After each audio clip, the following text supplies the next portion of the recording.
अपने भी बेगाने हो जाते हैं, अपने भी बेगाने हो जाते हैं। जब खाली खजाने हो जाते हैं, अपने भी बेगाने हो जाते हैं।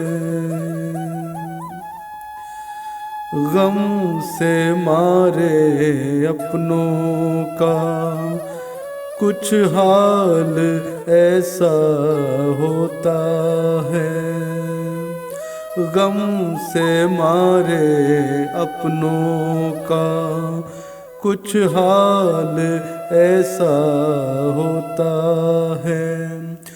दिल उदास रहता है, रिश्ते पुराने हो जाते हैं, अपने भी बेगाने हो जाते हैं, अपने भी बेगाने हो जाते हैं।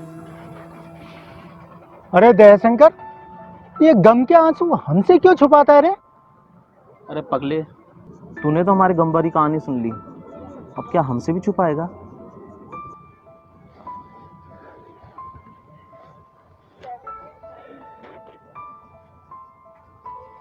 अरे मियाँ, जिंदगी के फलसफे बड़े अजीब होते हैं रे।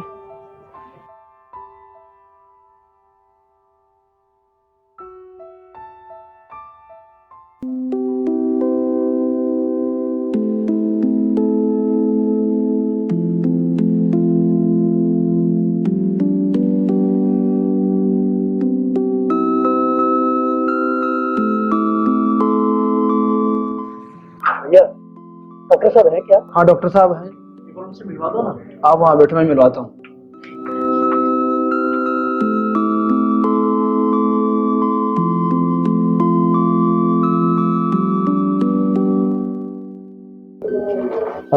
अजय, क्या नाम है, उनकी रिपोर्ट आ गई थी वर्मा जी की? हाँ सर, वो महेश वर्मा की रिपोर्ट आ गई है। अच्छा, और वो रमा देवी को ड्रिप चढ़ाना था? जी सर, चढ़ा दी थी। और जो अपन ने कल ऑर्डर दिया था वो कल तक आ जाएगा। सर मुझे आज थोड़ा जल्दी अर्जेंट है, शादी में जाना है। अच्छा, तो शादी में आना, ठीक है। एक काम करना, तू वो दयाशंकर जी का फोन आया, नीचे जाना। प्रीतम जी, एक बार आप थोड़ा सा देख लेना जो भी मेंटेनेंस करना आप, ठीक है? ओके, ठीक है अजय, तू मैं शर्मा वो आ रहे हैं, ठीक है? दयाशंकर जी आ रहे हैं। डॉक्टर साहब, दयाशंकर जी आइए। कैसे आप? बढ़िया, आइए बैठिए आप।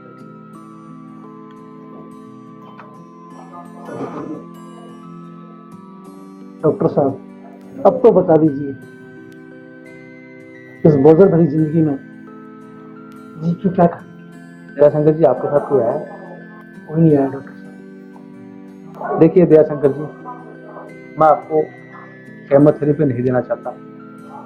आप ऐसा कीजिए, कुछ दिन अपने बच्चों के साथ। ठीक है डॉक्टर साहब, जैसी आपकी इच्छा। चलता हूँ। डॉक्टर साहब, आपकी फीस? दयाशंकर जी, फीस रहने दीजिए, वैसे भी आपके बहुत से एहसान हैं। ठीक है।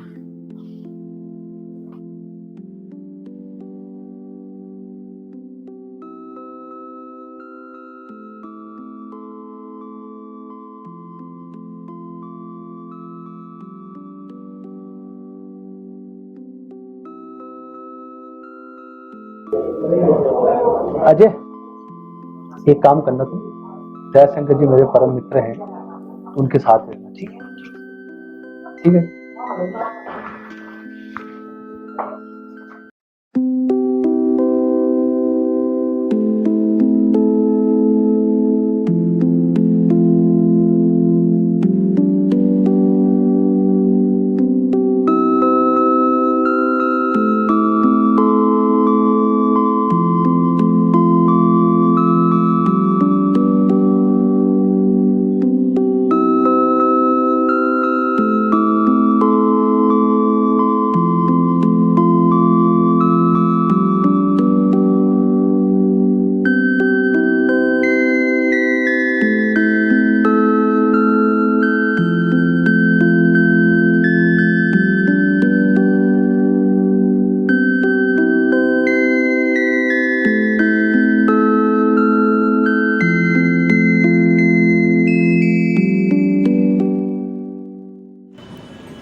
बेटा, गाड़ी को मिठाई की दुकान पे रोक लो। मुझे अपने पोते के लिए मिठाई लेनी है।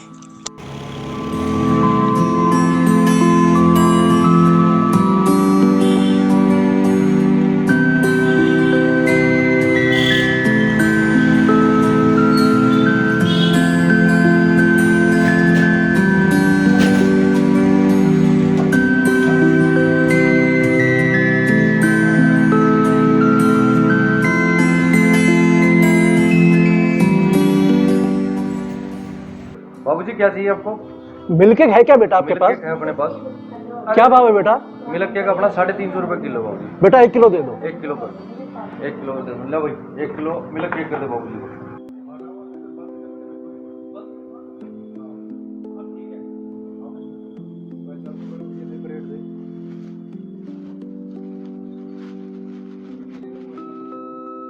लो बेटा, आपके पैसे दे दो। लाओ अंकल जी, हो गया अंकल जी। ठीक है। ओके।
दादाजी आए, दादाजी आए। कैसा है बेटा? ठीक हूँ दादाजी। चलो दादाजी अंदर आ जाओ। हाँ हाँ, क्यों नहीं बेटा। आ जाओ। प्रणाम बाबूजी। खुश रहो बेटा, खुश रहो बेटा, खुश रहो। दादाजी आपने मुझको बहुत वेट इंतजार करवाया। बेटा मैं भी क्या करता, गाड़ी बहुत धीरे चल रही थी।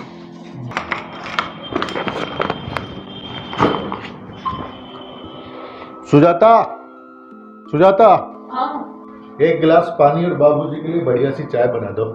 चाय तुम खुद बना लो, मुझे एटीएम जाना है।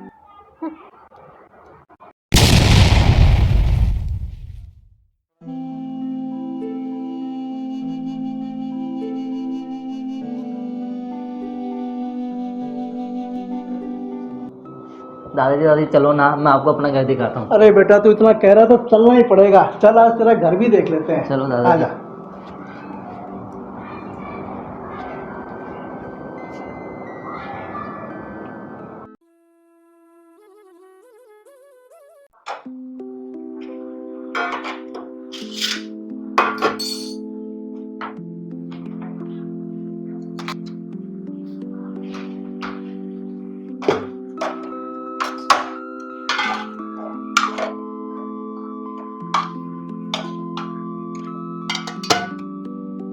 ले बेटा, टिफिन पूरा खा लेना, ठीक है?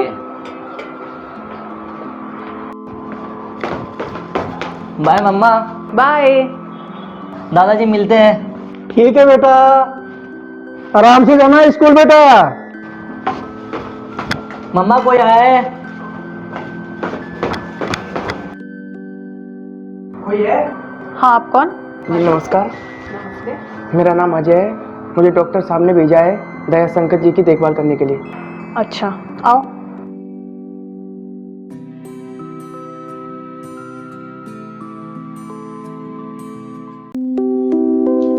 सुजाता, सुजाता मेरे शूज ला दो प्लीज, मेरे को लेट हो रही है। सुजाता, तुम सुन क्यों नहीं रहे हो? मेरे को लेट हो रही है। जूते तुम खुद भी ले सकते हो ना।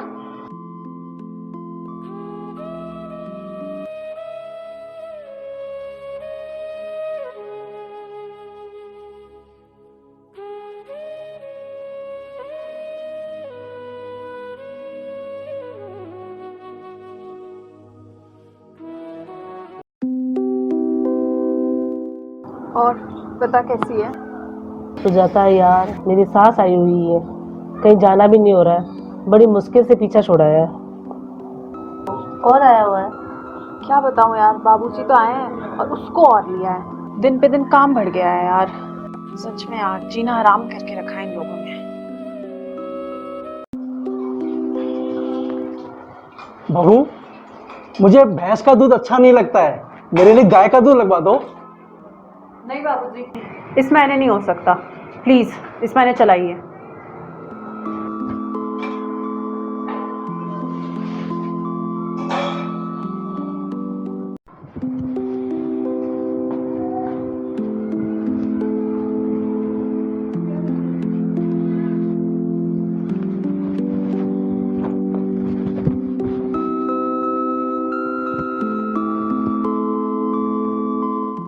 ड्यूटी भले ही 2 घंटे ज्यादा करवा लेंगे, पर सैलरी कभी टाइम पे दियो तो बता। परेशान हो गया मैं। लो, खाने दो। सब कुछ इसी महीने होना था। एक तो बाबूजी यार धमके हैं, ऊपर से मोहित का बर्थडे आ रहा है, और तुमने कहा था ना दिल्ली घूमने चलेंगे, और ऊपर से वो बाबूजी का नौकर कितना खाता है, छाती पे आके बैठा है यार। तुम चिंता मत करो, बाबूजी को 3-4 दिन में वापस भेज देंगे। गिलास इधर दो और धीरे बोलो, तुम्हारे बाबूजी के कान वैसे भी तेज है।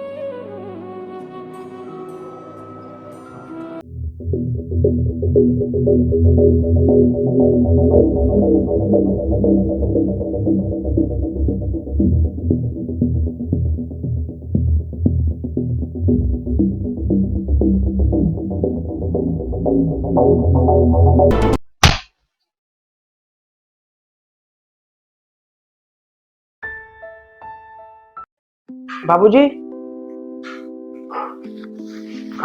बाबूजी,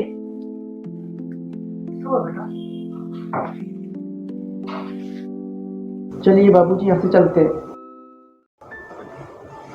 क्या हुआ बेटा? जिस घर में अपनी कोई इज्जत नहीं, वहां रह के क्या करेंगे? सही कह रहे हो, मैं भी कई दिनों से देख रहा हूं, दोनों का बर्ताव सही नहीं है।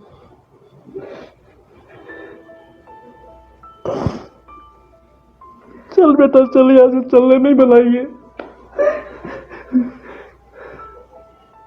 सोचा था कि पोते के साथ रहूंगा, खेलूंगा, बहू से बातें करूंगा,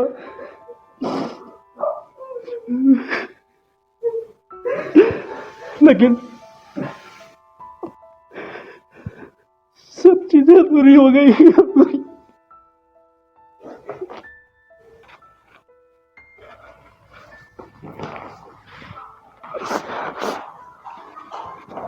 चल बेटा चल, ये जगह रहने के लिए नहीं है, चल बेटा चल।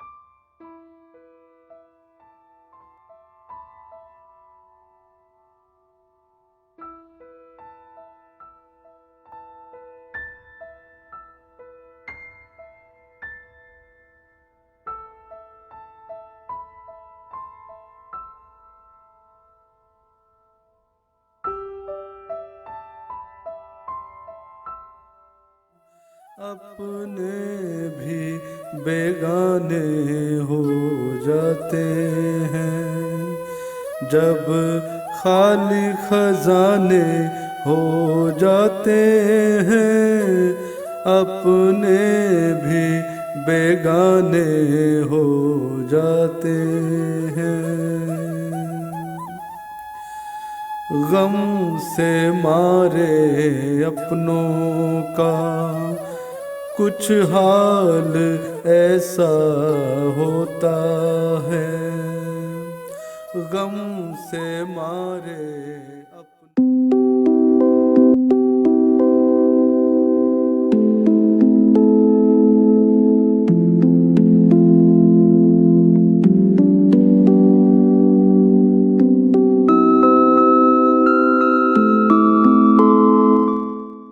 प्रॉपर्टी वाले का फोन आया था।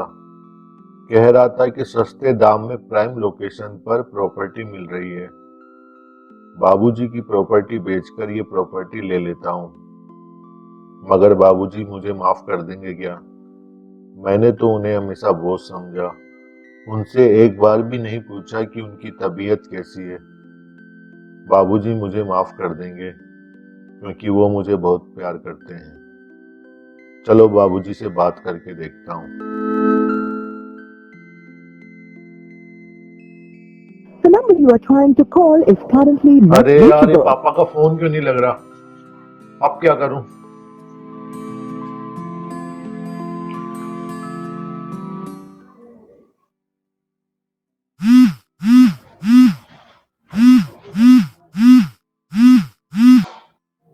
हेलो, कौन? अंकल, मैं धर्मेश बोल रहा हूँ। मुझे बाबूजी से बात करनी थी, उनका फोन नहीं लग रहा।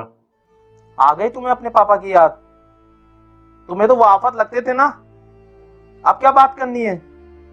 अंकल मुझे माफ कर दीजिए, लेकिन मुझे बाबूजी से बहुत ही अर्जेंट बात करनी है। अब माफी मांगने से क्या फायदा? वो तो स्वर्गवासी हो गए।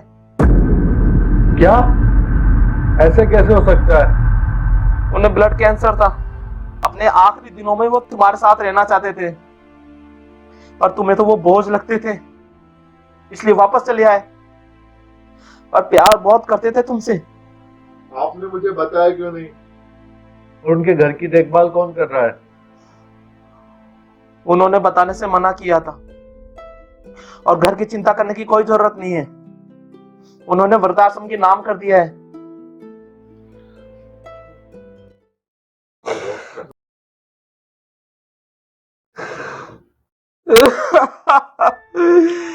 दयाशंकर।